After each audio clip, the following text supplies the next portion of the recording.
Y uno de los temas pendientes, incluso desde la semana pasada, estaba vinculado a la situación política de los Estados Unidos mexicanos, en los cuales hubo una elección que tuvo lecturas diferentes. Por un lado, Morena se ve y avisora como con un triunfo realmente contundente, ganando 13 de 15 gobernaturas que estaban en juego, digamos, en esa elección, y perdiendo parte, sí, del electorado en la Ciudad de México, en un contexto muy especial, donde hubo, vamos a decirlo por ahora, un accidente en el metro, ¿sí? En el subte, como decimos en Argentina, que seguramente pudo haber cambiado el mapa electoral de la capital mexicana. Después de que se da esa elección, la siguiente elección más importante, dentro de 3 años, es la elección por el presidente.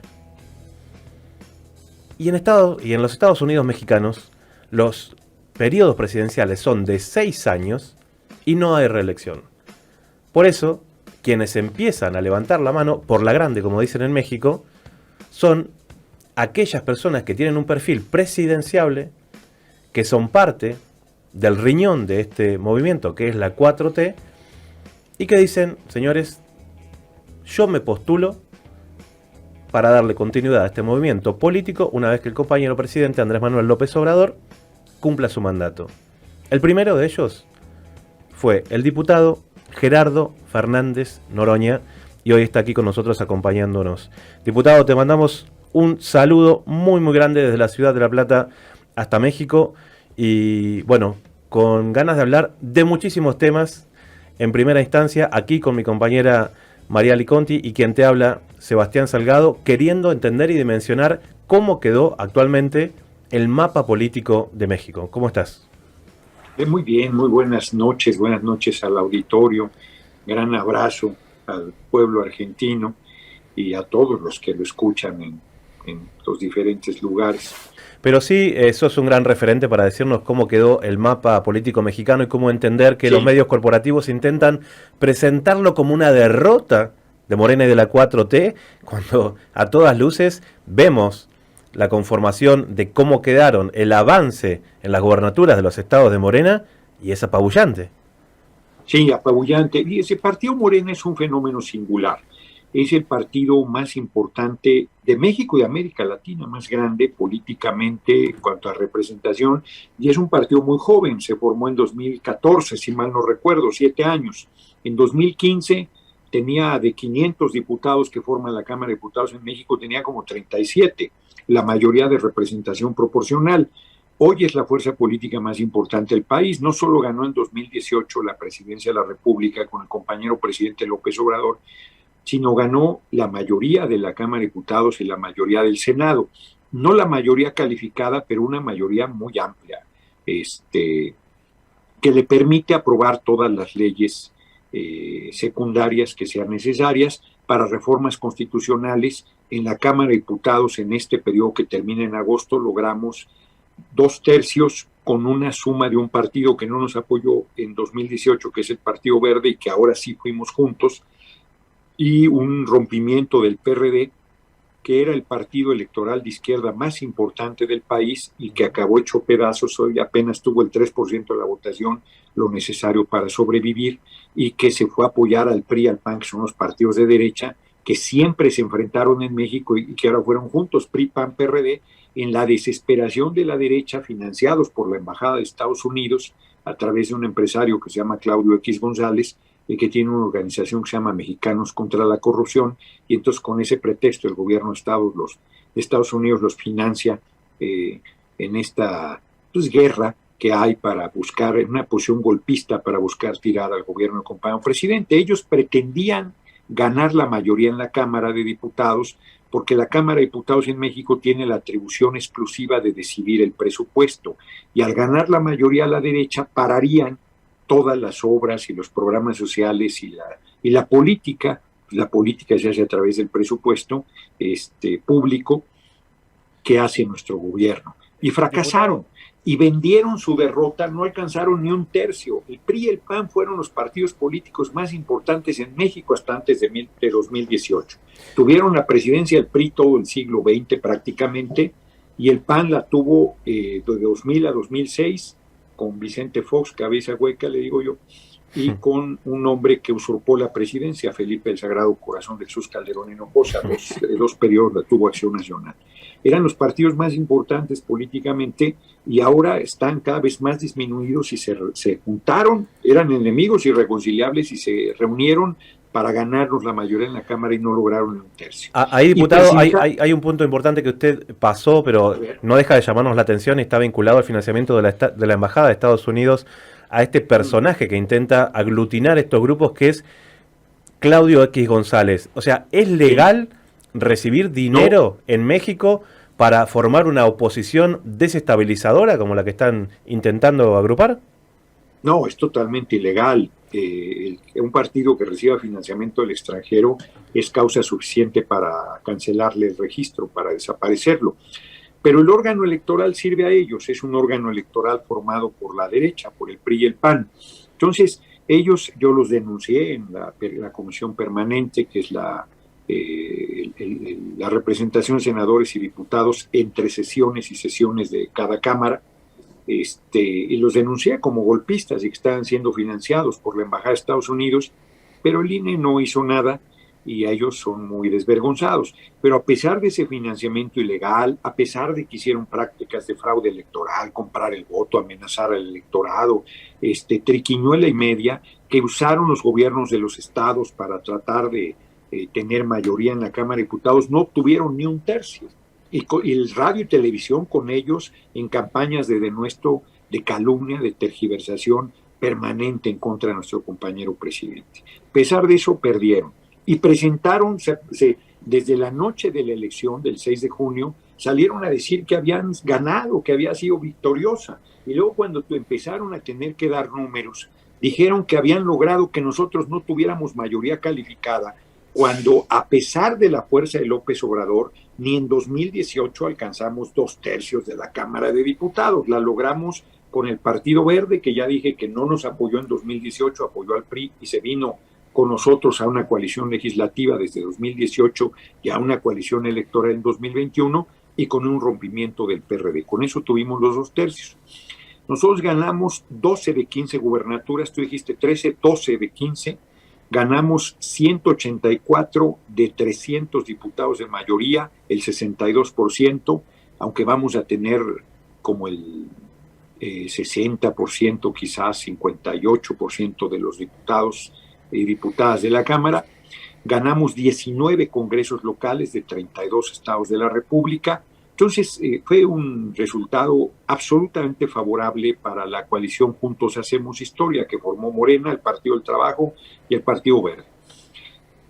Pero, como tú lo decías, tuvimos una derrota dolorosa en la capital del país, que siempre ha sido de izquierda, y perdimos alcaldías que han sido emblemáticas de la izquierda, como la del corazón de la Ciudad de México, que es la Cuauhtémoc, y perdimos posiciones importantes en la capital, que pues nos pegan sentimentalmente, pero que en el balance general no son importantes en cuanto a la numerología, digamos, ¿no? Pero sí es un llamado de atención, porque sectores medios a partir de la pandemia, han sido muy manipulados y han ido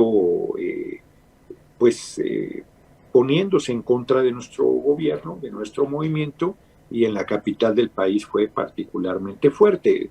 Termino el largo comentario.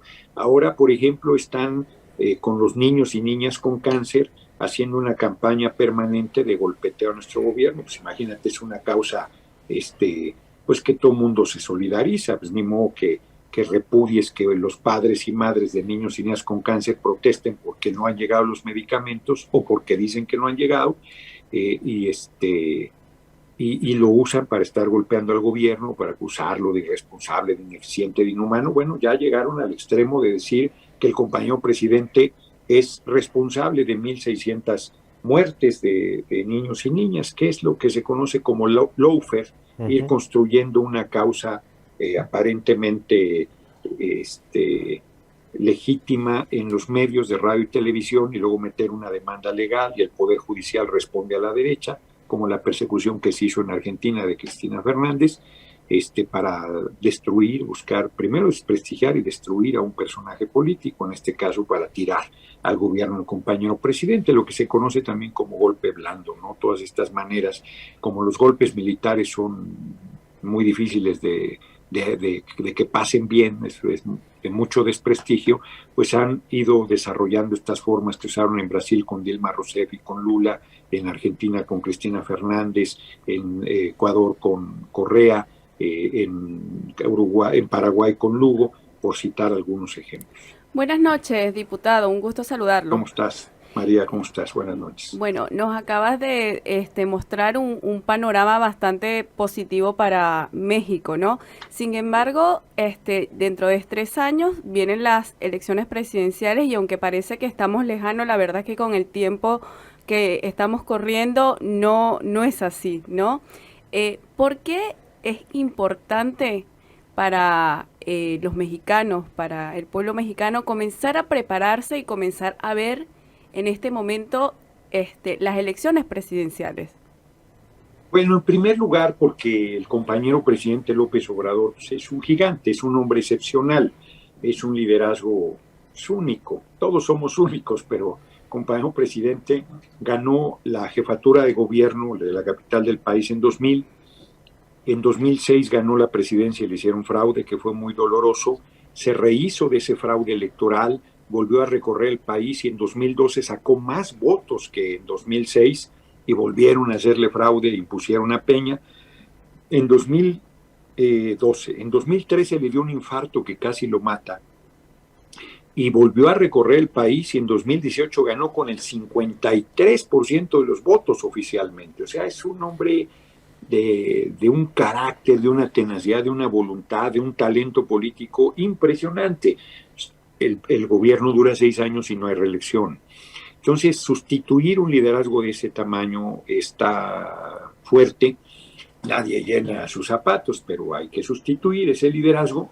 Y además, por si no fuera suficiente, pues en 6 años no llevas a cabo la revolución sin violencia, porque sí estamos haciendo una revolución sin violencia, que es algo excepcional en México, y requerimos más gobiernos, aunque él tiene una capacidad de trabajo enorme, sostiene sin arrogancia que en 6 años él va a hacer lo que se haría en 12. Él empieza a las 6 de la mañana todos los días su primer reunión de trabajo sobre temas de seguridad, que es la pesadilla del país, y luego a las 7 da la famosa que se llama Mañanera, que es una conferencia de prensa que da todos los días desde su primer día de mandato, en la mañana hablando varias horas con la prensa y hablándole al pueblo de México, y luego además pues, es hiperactivo, anda como trompo chillador por todo el país. Entonces es un liderazgo muy fuerte y quien lo sustituya va a ser fundamental para consolidar la cuarta transformación, esta que yo llamo revolución sin violencia. Y como tú dices, 3 años, María, es poco tiempo en realidad. Cuando volteamos la cara ya estamos ahí. Nosotros 1 de agosto hay una votación para juzgar por primera vez en México a los expresidentes de 1988 a 2018, son 5, que son criminales peligrosos y deben ir a la cárcel, y el pueblo va a salir a votar. Se necesitan 37 millones de votos, y en 2022 por primera vez también en México hay revocación del mandato, o sea, la gente va a salir a votar sin que nadie esté inconforme, ni haya reunido firmas, ni lo haya pedido. Es una propuesta nuestra, va a salir a votar si el compañero presidente termina hasta 2024 o se va antes.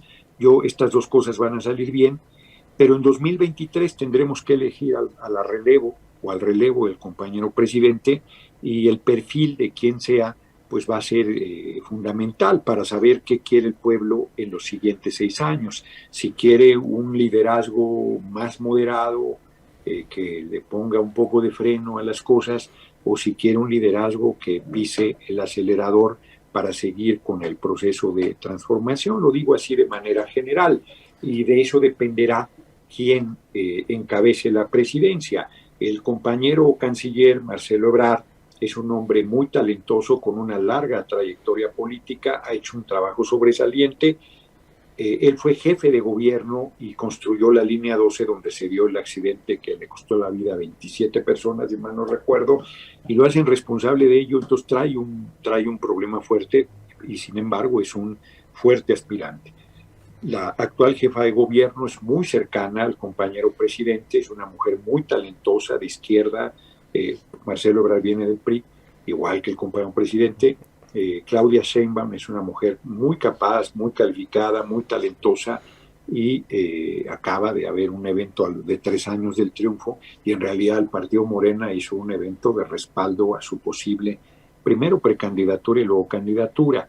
Ricardo Monreal, que es el coordinador de los senadores de la fracción mayoritaria de Morena, es también un hombre con una enorme experiencia, fue gobernador de Zacatecas, ha sido como 3 veces senador, como 3 veces diputado federal, alcalde de Cuauhtémoc, es un hombre con mucha experiencia y capacidad política.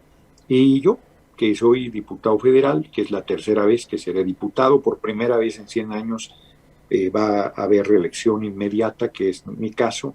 Antes tenías que esperar un periodo para regresar a la Cámara, y tengo pues a pesar de que solo he sido 3 veces diputado federal, esta sería la 3ª, además apenas tengo una presencia importante abajo con el pueblo, con la gente, una trayectoria de lucha social muy intensa de toda la vida, y estoy pretendiendo también ser el relevo del compañero presidente. Diputado, hay muchos más, el abanico de posibles aspirantes del movimiento podría llegar a 10 nombres fácilmente, y todas y todos de muy buen perfil, con posibilidades reales de ganar si vamos unidos, porque nuestro gran reto es ir unidos. Si no vamos unidos, nos metemos en dificultades serias. recordamos a quienes nos están escuchando y se van sumando que estamos hablando con el diputado Gerardo Fernández Noroña, quien levantó la mano para ir por la grande, como dicen en México, o sea, ir por la presidencia de la República, y es parte de la 4T, de la Cuarta Transformación, de este nuevo movimiento político que es Morena, pero a la vez, diputado, vos venís del PT, ¿sí? Que es un partido con una larguísima historia en México, pero que no es específicamente fundador de Morena, sino que después se alió. ¿Esto para vos es una ventaja o es una desventaja a la hora de levantar la mano para la presidencia? Bueno, pues todo es relativo. Yo vengo, en realidad, mi experiencia política es del PRD, que fue el partido de izquierda más importante del país por varias décadas, por un par de décadas, de donde también fue presidente nacional el compañero presidente, Andrés Manuel López Obrador. Yo fui vocero del PRD en esa importante campaña de 2006, que fue la primera campaña presidencial que ganamos y que nos hicieron fraude. Bueno, en 88 también ganamos con Cuauhtémoc Cárdenas. Entonces, mi trayectoria de 20 años de militancia partidaria fue en el PRD. Hoy el PRD está en el basurero de la historia con la derecha. Y luego, en 2009, yo renuncié en noviembre de 2008 al PRD por la descomposición que tenía. Yo fui candidato del PT y de un partido que se llamaba Convergencia, hoy se llama Movimiento Ciudadano, y contra todos los pronósticos gané de mayoría en aquella época, 2009. 2012 terminó mi periodo y yo seguí sin militancia partidaria, aunque estuve en la fracción del Partido del Trabajo sin ser del Partido del Trabajo. En 2015 iba a ser diputado por el PT, pero al PT le quitaron el registro, se lo robaron en realidad, y yo me fui por la libre a buscar ser candidato a la presidencia sin partido de izquierda en 2018. Cuando vi que el compañero presidente era el más fuerte, yo lo apoyé sin ninguna condición. En 2018 fui candidato a diputado federal por Morena, PT y Encuentro Social, y me fui a la fracción del Partido del Trabajo sin ser militante del Partido del Trabajo, y ahora fui candidato a diputado por Morena, PT y Partido Verde, y seguiré en la fracción del Partido del Trabajo, no siendo afiliado al Partido del Trabajo, pero totalmente identificado con el Partido del Trabajo, que es un partido muy de izquierda, con 3% del electorado como partido, que apoyó a Andrés Manuel López Obrador en 2000 para jefe de gobierno, en 2006 para presidente, en 2012 y en 2018. Es el único partido que ha apoyado en todas estas campañas electorales al hoy compañero presidente. Y habrá quien diga que cómo puede un partido pequeño como el PT querer tener la candidatura a la presidencia de la República, pero no es el PT, sino sería la candidata o el candidato que tenga más respaldo popular. Yo creo que debemos hacer elecciones primarias, que el pueblo debe votar, y no una encuesta, que el pueblo debe votar quién es la candidata o candidato a la presidencia, y ahí entonces no importa de qué tamaño es el partido que te apoye. Vamos a ver qué pasa, no va a estar fácil porque no hay elecciones primarias en México. Sería la primera vez. El PRD elegía en elecciones primarias organizadas por el propio partido y eran un desastre. Entonces quedó muy traumado todo el mundo y le sacan la vuelta y con encuestas se deciden las candidaturas, y siempre una encuesta puede ser manipulada. Si una elección puede ser manipulada, ni se diga una encuesta. Entonces tiene la ventaja de que yo no tengo competencia en el PT y que yo muy probablemente seré el precandidato por el PT a la presidencia. Tiene la desventaja de que Morena pueda decir, no, le toca a Morena, pero no es un asunto de le toca, es el movimiento, claro. Porque además yo voy a eventos de Morena, yo apoyo a candidatos de Morena, yo apoyo al partido Morena, porque yo soy parte de ese movimiento por décadas, hombre. Yo he luchado codo con el hoy compañero presidente, ese nadie me lo puede regatear. Pero estas luchas intestinas son muy duras, hombre. Ya ves que Winston Churchill, que era de derecha, decía que hay 3 tipos de enemigos: los enemigos a secas, los enemigos a muerte y los compañeros de partido. Y en una disputa por la candidatura a la presidencia de la República, no, olvídate, va a ser muy duro, muy duro. Diputado, no debería ser así, deberíamos tratarnos como compañeros y compañeras, pero va a ser muy duro, va a ser muy descarnado. Hemos tenido en América Latina algunas experiencias que nos siguen agobiando un poco, como la de Ecuador, donde vimos un Lenín Moreno que asumió la presidencia con un perfil y después terminó siendo otro, Ollanta Humala en Perú. Nos sobran ejemplos en América Latina.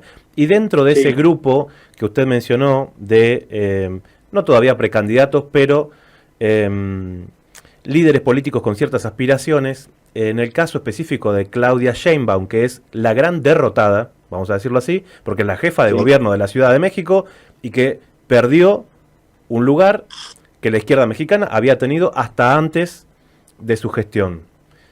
Sí. Hemos visto, con cierta sorpresa, que un par de semanas antes de la elección, la revista The Economist, ¿sí?, que representa a los poderes financieros globales de Inglaterra, hizo una tapa contra el presidente Andrés Manuel López Obrador, donde decía el falso Mesías. Y no solo eso, sino que había toda una especie de grafía donde había un cañoncito, unos soldados que le apuntaban al pecho y ahí chorreaba una cosa roja. Una tapa muy en contra de la gestión del presidente.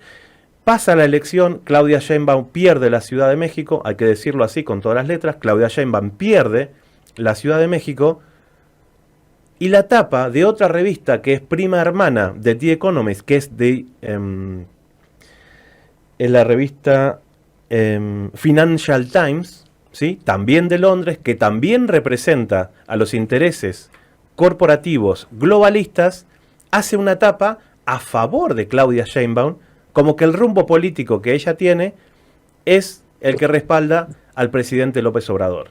Pasemos en limpio. Mismos poderes fácticos globalistas desde el campo financiero de Londres contra Andrés Manuel López Obrador y a favor de Claudia Sheinbaum. ¿Cómo se entiende? Mira, qué interesante, no sabía esta parte, porque Financial Times, New York Times en Estados Unidos, el Washington Post, El País en España, se han dedicado a golpear al compañero presidente como lo hacen los medios en México, mintiendo, tergiversando, intrigando. Esto de no desarrollar el lawfare, que es la guerra jurídica, que es una forma de golpe Estado, pero ya no militar, sino a través del Poder Judicial. Y ellos van preparando el camino. La tienen muy difícil porque el compañero presidente tiene un apoyo popular impresionante. Y pues claro que van a buscar quienes le son menos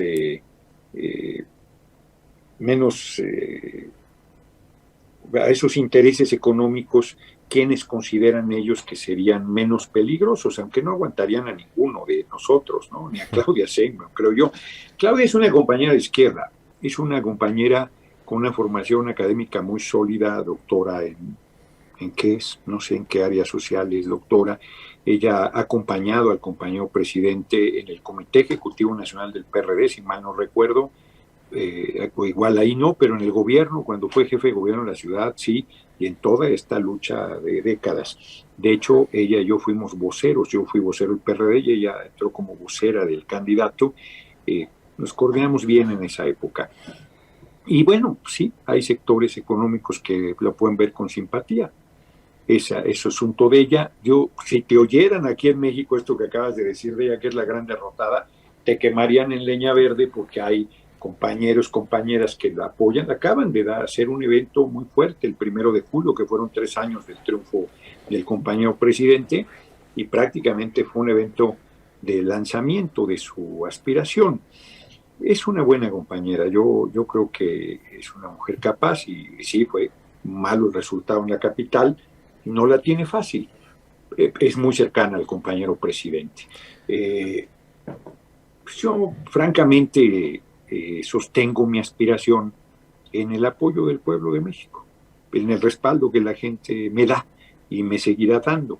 Yo no me doy cuerda solo, recorro el país constantemente y la simpatía que he logrado generar es muy, muy importante. Mira, pondré un ejemplo simple.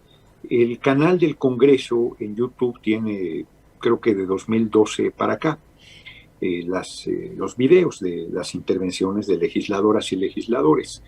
Yo concentro 20 millones de vistas, que es 1/3 de las vistas que tiene el canal del Congreso, y concentro 1/3 solo en este periodo de 2018 a 2021, porque cuando fui diputado en 2009-2012, que tuve 630 intervenciones en tribuna, todavía no existía el canal del Congreso.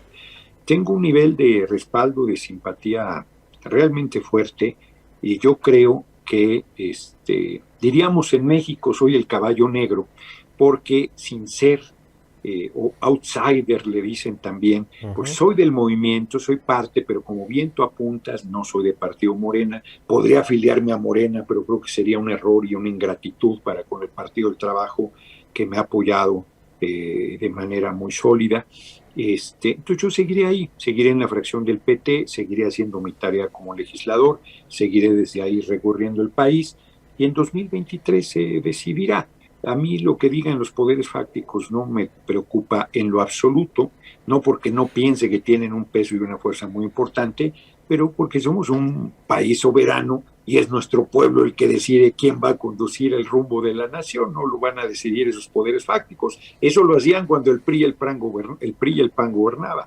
No pueden hacerlo ahora. No lo hicieron con el compañero presidente y no lo harán con quien sea su relevo. Pero qué interesante ese dato que das, fíjate, yo no sabía esta segunda publicación en favor de Claudia Sheinbaum. Le dieron un reconocimiento a la alcaldesa del año por el manejo de la pandemia, que yo ahí sí tendría diferencia, y el propio compañero presidente, con todo esto que ha sido el uso del cubrebocas, no sé cómo le dicen ustedes a eso, sí, el tapabocas, que desde mi punto de vista ha sido una manipulación feroz con ese tema, y de forma de control hacia la gente, pero es una compañera de izquierda a la que yo estimo y respeto. Yo no voy a hablar mal de ningún posible aspirante por convicción, pues son compañeros y compañeras y yo tengo que ganarles porque la gente piense que tengo, por lo que sea, mejores condiciones, por mi perfil, por mis características, por mi trayectoria, y no porque me dedique a descalificar a mis compañeras y compañeros. Diputado, te agradecemos muchísimo, ha sido muy claro en toda tu exposición y nos ayuda a conocer un poquito más a quién tal vez en 3 años puede ser el presidente de los Estados Unidos mexicanos, y esperemos que también en ese momento desde Los Pinos nos atiendas el teléfono. No, bueno, pues primero es una hazaña lo que me estoy planteando. Yo soy un hijo del pueblo, yo vengo del corazón del pueblo, soy un hombre de origen humilde, pobre, de madre soltera, le dicen acá, jefa de familia, digo yo. Me educó mi abuela materna, que era una indígena náhuatl que tenía 3º primaria, y he ido siempre a contracorriente. A mí la universidad fue muy importante, yo tuve una formación marxista académica muy sólida en la época en que estuve en la universidad, y soy un hombre convencido que no puede haber mujeres y hombres libres sin la lectura, y soy un hombre de lucha, de principios, de convicciones, y seguiré actuando de esa manera. Y si eso me lleva a la precandidatura y luego a la candidatura y luego a la presidencia, que son 3 momentos muy difíciles, yo creo que la precandidatura la lograré, yo creo que la candidatura también, y si la logro la presidencia también, pero la candidatura y la presidencia van a ser luchas muy duras, porque la derecha me ve con absoluto horror, o sea, es racista, es clasista, y conmigo no se volverían locos, sería feroz la batalla, tensaría mucho las cosas, pero si el pueblo decide que hay que, yo creo que hay que hacer un congreso constituyente, por ejemplo, yo no marco constitucional en México, creo que es fundamental los derechos del pueblo en el siglo XXI, laborales, sociales. Yo creo que hay que construir un nuevo camino económico para la humanidad desde México, estoy convencido. Entonces tengo aspiraciones fuertes, no en el sentido personal, sino en el sentido de transformación, y si la gente piensa que por ahí es el camino, creo que tengo buenas posibilidades, y ya se verá, y si se logra todo eso, pues yo seguiré abierto siempre, porque esa es mi convicción. Entonces seguramente seguiremos platicando a lo largo de estos años. Diputado, te agradecemos muchísimo y te mandamos un abrazo fuerte hasta la Ciudad de México. Al contrario, muchas gracias a ustedes, Sebastián, María, gracias por haberme disculpado de la falla de hace 8 días. Y por último, fíjate, con tu nombre, Sebastián, hay un Sebastián Salgado, sí, un extraordinario fotógrafo, sí, que tiene un documental maravilloso que hicieron sobre su vida que se llama La sal de la tierra, que recomiendo mucho. Es una historia de amor al ser humano, a la vida, a la naturaleza, al compromiso. Un documental extraordinario, la verdad, y se me grabó mucho tu nombre por eso, porque es pues prácticamente homónimo, solo que él en portugués.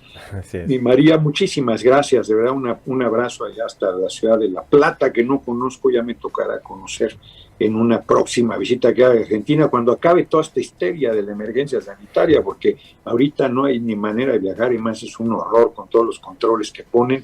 Entonces, mientras eso exista, a mí que tanto me gusta viajar, pues no viajaré al extranjero hasta que no se relajen y entren un poco en razón, porque está terrible el pavor y la histeria que hay en torno a la enfermedad. Les mando un abrazo.